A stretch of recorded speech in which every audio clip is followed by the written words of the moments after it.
Системот за попишување падна на вториот ден од најголемата статистичка операција и оттогаш не профункционира како што треба. Попишувачите и инструкторите и денес кани се на терен, а првиот човек на Државниот завод за статистика Апостол Симовски упатува одговорите зошто не се попишува населението да се бараат од владата.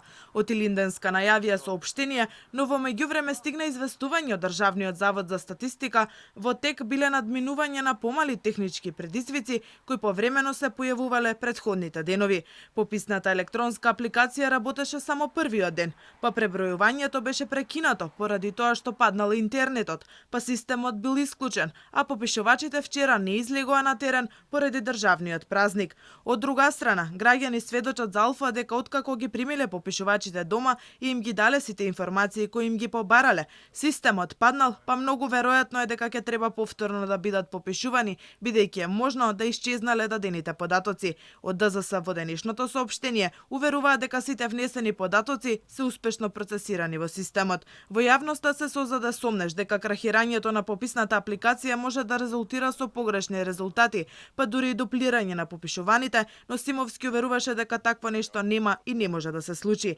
Се уште е непознато и дали попишувачите редовно добиваат информации на која адреса граѓаните се во изолација поради контакт или зараза со COVID-19, за да не си го доведуваат во прашање сопственото здравје.